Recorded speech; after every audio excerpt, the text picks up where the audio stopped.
came back to the truck and nothing worked because it was cold during the night. So I started my heater, and the heater used up too much battery power. So I had to run the truck a little bit to warm up.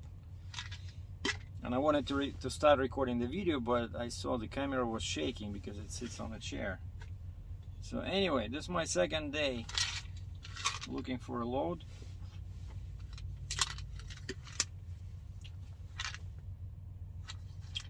Love this stuff. Chewable. And as I was leaving the shipper yesterday, literally just about to leave the consignee after delivery, my phone rings and a guy is offering me a load. And I thought, you know, wouldn't that be cool if I could just book a load pretty much, you know, sitting at the consignee's yard. But of course, as a lot of things in trucking, nothing is easy. And so this guy has a big roll of conveyor belt. And you remember I did them before when I was owner-operator for that Ontario company. And I know how to do them. I moved probably 4 or 5 of them. So, you know, one of those huge rolls, kind of like a steel coil, except it's rubber, right? And you have to put a bunch of chains through the center. That's the only way to secure it. And maybe put a strap over the top if you have such a long strap, because it was like 11.6 tall. So anyway, we start talking to the guy. He sends me an email with the info, and it looked like a, you know, interesting load. It would make for a good video, and the money was not very good, especially since this thing was going very far into Quebec. It's like almost 1,000 miles north of, no, maybe 1,000 kilometers, so like 600-700 miles north of Quebec City. And I said, I have to charge you to return at least to Quebec City or Montreal, because there's no loads up there where you shipping this probably to a mine, because it's a conveyor belt, right? And the guy says, no, this is all I can pay. And I look at the miles, where I have to be in terms of budget, and I could make it work with what he was offering, right? And then I got to the truck stop, and I started looking right away for loads, and I see the same load. I recognize the town where guy number 1 was telling me it was loading, and then I recognize the delivery town in Quebec, and I see it's posted, and the posted rate is higher than what that guy was offering me on the phone. And so I texted him. I said, hey, somebody else has this load and the rate is much better than yours. And he says, no, what we have is this amount, which was like $600 less US. You know, that's already not a couple of bucks, right? That's a big difference. And he says, I can give you an extra $200, but that's just basically my cut. So he says, I can give you at that price, but I'm not making any money, but we need to move this. Like sometimes brokers do crazy stuff like this, like the guy is, or at least he claims he's giving you all his money. Like we're not making any money on this. We just need to move it. Well, sometimes it's true. I learned that sometimes they have an agreement. You know, they have a contract with their customer where, let's say, they are obligated to move something, you know, let's say, I don't know, 10 loads a year, right? And so if they don't do that, then the customer may not extend the contract for the next year or something like that. or maybe they just give them a certain amount of days when to find a truck, you know.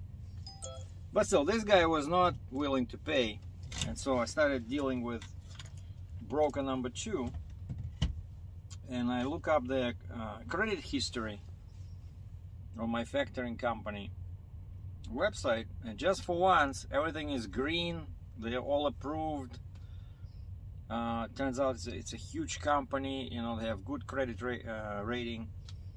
And so I talked to them and I said, can you increase it a little bit because it's such a remote location in Quebec? They said, no, this is all we have. But at least it was better. It was $600 US, better than what the broker number 1 was offering. So I said, okay, I'll do it. When can you pick up? So now we're talking about the potential problem number 2. Like, once you agree on the money, I said, I need 1.5 days to get there, to get to Ohio. Or we gotta clarify this with the customer. And I said, okay, if we sign everything, you send me a rate confirmation, I'll be there. This was Monday, yesterday. So I said, and this was after lunch. I said, you send me the rate confirmation today, I'll start tracking, and I can load Wednesday morning before lunch. Okay. And then they disappear.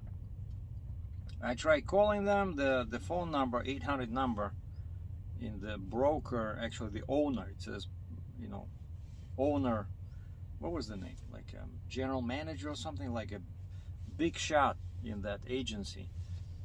I call the 800 number and there's an extension number. I try to enter the extension number. I can't, because the 800 number somehow goes to some kind of an automotive company that sells insurance, and like you get free towing and stuff like that. What?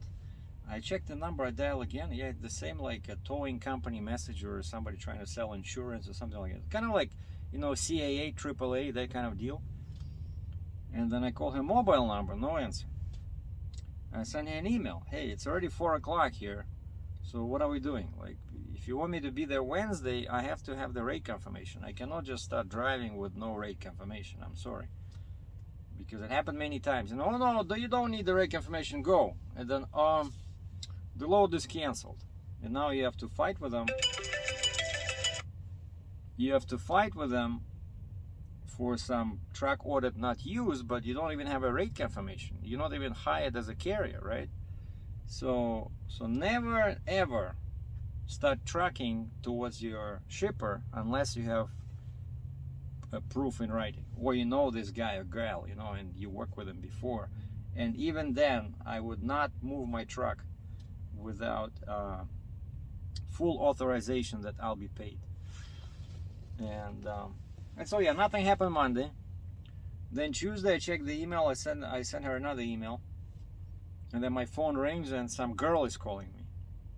I think I also talked to her before, and she says she's in dispatch with this broker number 2 with this big company, right?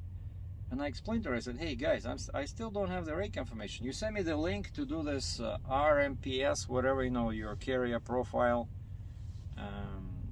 online. So I did all that. So I'm set up on the computer, because usually sometimes that takes a long time. And she says, yeah, now I remember I talked to this girl, and she says, yeah, it'll take 5 minutes. Yeah, right.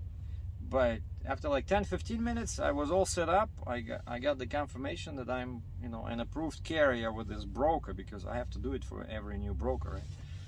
But it doesn't happen too often, because more and more now I work with brokers that I worked with before.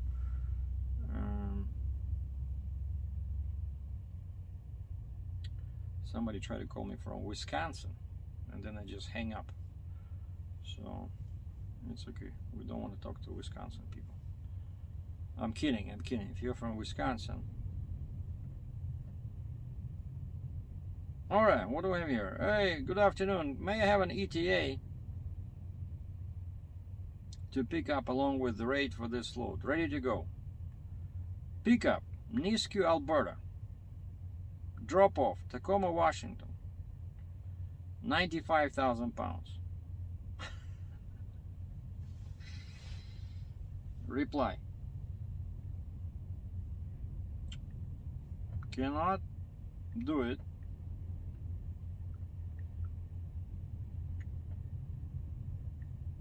Left, Jeep, not keep, Jeep, left Jeep and booster at home in Ontario.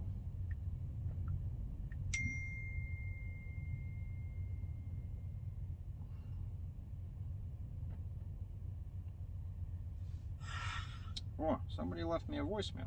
Did I mention that I am not a believer in voicemail, but ever since I started this procedure of trying to confirm my Russian citizenship, and those guys are so hard to contact, they don't answer calls, they don't answer emails. So I called my provider, said, get me the voicemail, because I cannot lose that call. It's very important. But I'm not going to Russia anyway. I did an update on my Russian accordion, Russian Garmoshka channel. More about it in a second. But anyway, so yeah, this girl calls me. I'll listen to that voicemail later. This girl calls me and she, I explained to her the situation, like now it's too late. Like, I mean, I cannot be there Wednesday because it's 650 miles. Like, yeah, if I drive all day like an idiot, but I mean, why do I have to do this? I don't like doing, I don't like, like they say, it's not a good idea to be a hero when you have to be a hero because of somebody's screw up, right? So anyway, I said I can load Thursday. If you send me the rate confirmation now, I can load Thursday for the same rate. Okay, let me check about that. And then they email me and they say, no, your tender has been canceled. Tender. This has to load Wednesday, but by 10 p.m. Can you do it? I'm like, screw this. I'm not trucking like day and night just to pick up some stupid, I don't know, a roll of conveyor belt that goes to the middle of nowhere, right? Like literally up north there, probably, and the weather is bad, and then I have to drive back like 1,000 miles back to Ontario, right? And they don't want to pay good rate, so I said, forget it. I said Thursday. If you change your mind, if you cannot find a truck for Wednesday, I said now it's Thursday, but I'm still quite far away. I need 1.5 days. So if the more you wait, the more you postpone the loading, right? And that was that. Now, I talked to a bunch of people about loads. I just wanted to give you a couple of examples of impossible loads that I cannot do. Like first, there's an interesting railroad machine. It's one of those, like a truck pretty much with a snow plow, right? And it's runs on railroad wheels. And it's not too heavy. It's like 47,000 pounds. It would be a cool load. But the guy says, the shipper says you have to drive it on the trailer. And I don't know if you guys saw a railroad car at least once in your life. You know that, like, how you drive a railroad machine on your trailer. Well, you can put some boards under. Oh, really? Okay. And so I call a friend of mine in Ontario who moves, he has a special trailer, like a special railroad trailer. Basically, kind of like he has rails in the middle. I think they're removable, but it's a very cool trailer, so he can move, all kinds of rail machines. And so I asked him, and he knows what it is. I said, hey, I'm talking to a guy about this particular machine, and he knew exactly what I was talking about. And he says, no, you have to load that one with a crane. He says, you can carry it on a regular trailer. You just put your like outrigger boards, under the wheel. Like the wheel is like this, right? It has a wall like the railroad wheel. And so you put your outrigger boards under this part, right? And then, yeah, like this, alongside. But it has to be lifted on and off. And of course, these guys, that's the reason they're, they don't want to do that, because they're trying to save money, because of course a crane costs a lot of money to load, and then you need a crane at the destination, right? So I keep sending him an email, hey, any updates on the crane situation? Did your customer approve the crane? No, nothing. He stopped talking to me. This was a Landstar load, right? So a railroad machine that they're trying to drive, they want the driver to drive on the trailer. And then another interesting load was this is a company I worked with before. I did many of their loads. They're Canadian, a broker, but they have good rating and they're okay. So I'm able to factor all these loads that I do for them. And so she posts a load on the American load board. No information, nothing, just says IGN, right? And then the name and the extension number. So I call that extension number. I call the main number, then I try to enter the extension, and robot says, I'm sorry, your call cannot be transferred to that extension. Please check your number and call again. I tried another extension I saw there. They have a special extension for load postings, like a generic extension for this load board. Same message, cannot transfer you to that extension. And then I started emailing the office, like, do you know who it is? Like, is there an email address? Because no email address was given. I hate when they do that, just the extension. And so after like 10 calls, I finally get this lady that posted this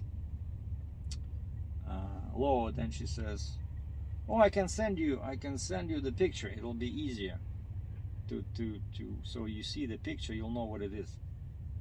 I said, okay. So she asked me for my MC number. She cannot find me. Okay, what's your phone number? I gave her my phone number. She finds me on her system because I'm set up as a carrier. And she sends me the email with the information, and it's one of those boom trucks, like a truck with a boom bucket, that people use to, let's say when they have to work very, high, and let's say to fix a bulb on a light post or something, right? But it's not heavy. It's like 25,000 pounds, but that boom at the top, it has a kind of like a piece like this, at the very top, and then this boom sits like this, and then the bucket here, right? And so this thing, it's pretty tall, and I look at the numbers, and the numbers say that truck from the ground to the top, the tallest point, is 164 inches. 164. So my deck is 22 on a good day, which means when the load is heavy. So 164 plus 22 is 186. Divided by 12, that's 15.5 feet overall. And it was going to Quebec. And there's no way you can get a permit with 15.6 unless you're sitting there for 1 month, And so I sent her a picture of the Fontaine what is called? Fontaine. There's a 30-ton Fontaine trailer that has a loaded deck height of 12 inches. And I said, that's the only trailer that can do this. Because you cannot use a beam trailer, because it's a truck, right? It has a drive shaft underneath. You cannot put it on blocks. Well, maybe you can if you put big blocks under their axle. I don't know. But I said, you have to find somebody with this kind of trailer. Because, I'm always trying to be helpful. Because half of the time, these people don't know what kind of equipment you need, So she just sends me this picture. She never even mentioned on the phone, like, why even waste my time, right? On the phone, you could have asked me, can you load something that's 164 inches tall? Why are we doing this mailing and researching? Like, I know right away it's too tall. And then, so that was example of impossible load number 2. And then the third thing I have on my outline is cheap Canadian loads. I'm paying a bunch of money every month for this Canadian load board. I still have to find a load that I can book from that website, because there's a bunch of brokers who are actually carriers, and 9 out of 10 they're Quebec carriers. So basically carrier, just a trucking company, so they have no broker authority, right? And so these people post a load from US to Canada, which is illegal. A carrier without a broker authority in the States cannot act as a broker, right? You're a carrier, just get your stuff together and move that load yourself. But if you want to be a broker, you have to have a broker registration. But a lot of Canadian companies, they under the impression that since in Canada that's not required, in Canada you can be a broker, you know? Like for example, I'm in Canada, let's say I'm sitting in Alberta and I found a load, but I don't feel like I want to do it, you know, the weather's good, I want to take my camera, go to Banff National Park, take some pictures. Hey, I'm gonna find a carrier and, you know, cut off some cabbage off the top, you know, make some money while I'm drinking beer and watching Netflix, you know. And in Canada you can do that, even though I'm only a carrier, I'm not registered as a broker, because Canada does not require any special credentials to act as broker. And so these, especially French speaking carriers in Quebec, they get the wrong impression that the same rule exists in the States, which it doesn't. And so, and I talk about this to even to the load board. I complain about this, and of course they don't want to do anything because these people are paying them a lot of money. Like this, it's a very expensive load board. But one downside for me is that I also talked to the factoring company about this, and I told them that you gotta watch out. I said I just signed up for this Canadian load board, and I discovered that many brokers are not actually brokers, they're carriers. So they're doing illegal brokering from US to Canada, and of course they don't want to factor such loads, even, and I don't want to work with them, right? And I tried to talk to one of these companies, and they start basically screaming at you, oh, we've been doing it for 30 years, we never needed a license, you know, we're Canadian, we're exempt. Oh, really? Yeah, you're exempt, all right, if you're doing it in Canada, but you're not exempt if you try to move a shipment from, let's say, I don't know, Wisconsin to Quebec. You know, you have to be a broker, you have to be licensed, you have to post a bond with the US government. So anyway, that's the downside of dealing with this Canadian load board, you know, because at least on the American load board, they will not allow you access to the load board unless you prove to them that, you know, if you want to be a carrier, that you have to punch in all your, you know, MC numbers, USDOT numbers, and to prove that you are actually a licensed carrier. Like I remember when I was waiting for my MC authority, and actually I was waiting for the insurance. I was still, you know, searching for the insurance, but because I didn't have insurance, I had the MC number, but it showed as inactive, like on hold, because they were waiting for my insurance, right? And so I remember that when I tried to sign up for this American load board, I said, here's my MC number, because they required that. And she says, no, we cannot sign you up because you don't have a active MC number. So basically call us back or email us back when your MC number shows as active on the FMCSA website, right? And so these guys, you know, their website is 10 times cheaper. Of course, for me, the problem is that as a Canadian on this US load board, there's very few loads that I can do because I'm limited to Canada, US to Canada, Canada to US, or inside Canada, right? Like for example, now I searched the load board just out of curiosity. Like the area where I'm sitting to Ontario, there's like 10 loads. Half of them are, you know, the same, like basically posted on different dates. And some of them, like those impossible loads, something I cannot do, something is too cheap, something is where the guy doesn't have any credit rating and he cannot pay COD. So 10 loads. And then I do, just like I said, out of curiosity, I do a search from this area to anywhere in US. and I get like, instead of 10 loads, I get like 1,000 loads, you know, for my trailer, RGN trailer. I don't know, like, of course, again, half of them will be the same, but let's say 500 loads instead of 5 loads that I have, you know, so it's a huge difference. And so whenever people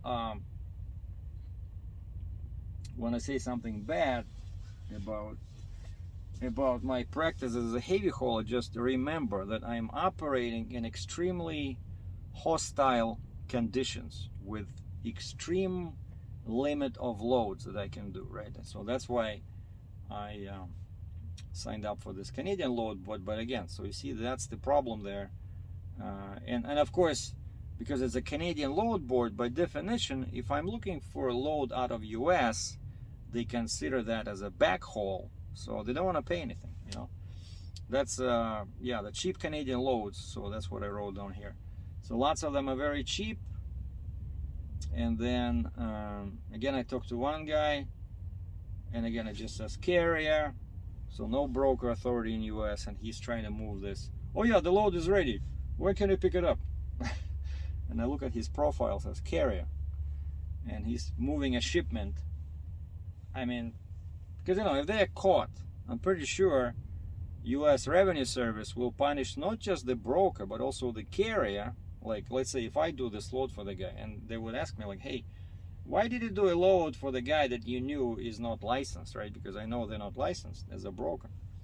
And then if I get money from the factoring company will be also burned for this, for dealing with an illegal broker. And that's the problem. And on a positive side, like, it was a good hustle trying to arrange the logistics of my accordion. You know, that word again, logistics, right? So it's all freight. But since now I cannot go to Russia, again, an update about this on my second channel. But so basically, I'm still waiting for the results to prove my citizenship, and it's dragging on.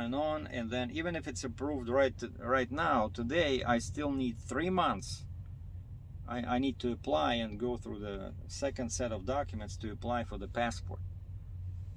And of course, I cannot go on the Canadian passport. They don't allow that if you're Russian, if you have a Russian citizenship. So basically, it looks like I cannot go, right? And my seller says, yeah, he's going to the factory in Tula to pick up my custom black accordion with the red bellows and my initials on the front. And it's called custom, Zakaznaya, because it's actually like, it's custom made, right? It took him like 5 months. I think I placed the order in July. And so he's going on 29th of November. And I found a guy, one of my YouTube fans. He called me a few months ago, and I you know, saved his number. We chat from now on. We chatted a few times, you know, over the phone. And recently I called him, and he answered his American phone, and he says, I'm in Moscow, Russia. And it just occurred to me that, hey, you know, when I realized I cannot get my passport in time to travel to Russia, so I called him. I said, can you help me with this?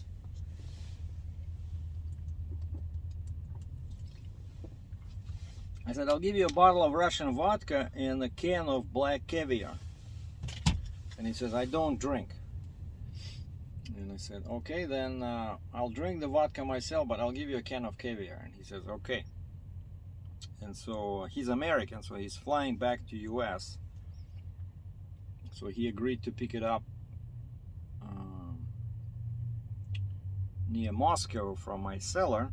And I gave him phone numbers of each other, so they should get in touch when this guy is coming back from the factory, because my American-Russian friend lives not too far from the factory, which is like 3 hours away from Moscow, but he lives like 2 hours away. So he's like between the factory and the home of my seller, because the seller will be picking up the accordion, he'll be driving. And I said, hey, you can stop at my guy's place and, you know, drop off the accordion, so I just have to send him the rest of the money I owe. And then I'm thinking in sometime in late or early spring, I'm gonna order accordion number 3. Yeah, I'm going crazy. I'm gonna order accordion number 3 Italian from Italy. It's like the best in the world accordion, and it's same as Russian, the same Russian setup, you know, Russian buttons. Like they make a specific accordion for Russian music lovers, and it's basically it's a copy of the what you can buy in Russia, but it's only on a much higher level, much more modern design, you know, like rounded edges. It's amazing. Costs about $4,000, I think, US. Yeah, it's like 5 Canadian for the top of the line and 4 Canadian for the cheaper model. But and I emailed the factory. I said, hey, can I buy it from you directly? Because I found their website and there's a contact form, you know, contact us. And so I sent him an email. I said, hey, I'm a trucker from Canada. I want to buy your accordion. Can I can you tell me the price? Would it be cheaper to buy from you if I fly in when it's ready and pay you cash, some, you know, euros or something, right? And they responded in English. You know, no, unfortunately, we don't sell to the public. You'll have to talk to your... Oh, and they saw my address in my email, in the signature. This is my address. And they said, you'll have to talk to the dealer. Our dealer in your area is this. And they gave me the phone number, the email, and actually, I already talked to the guy. I found them. I was looking who's the dealer of that factory, but then I found online accounts of Russian accordion players, Russian musicians, and they clearly said that they were able to buy it from the factory directly. And it was, the guy saved, he says he saved a bunch of money by paying cash. And so first I talked to the dealer, actually, who gave me the pricing, and then I tried to talk to the factory, but now they say no, we cannot do it. And I said, okay, at least can you tell me this? And I sent a copy to the dealer of this question. I said, because they need a 50% down payment, and then they said it takes them 3-4 months to build that accordion, and there's all kinds of options, specs, you know, you choose the color, you know, inlays or paintings, you know, how many buttons, how many switches. It's really, you know, fully customizable instrument, and it sounds like amazing. But my second one will be pretty good. Will be much better than this green one I have here. And so I'm asking them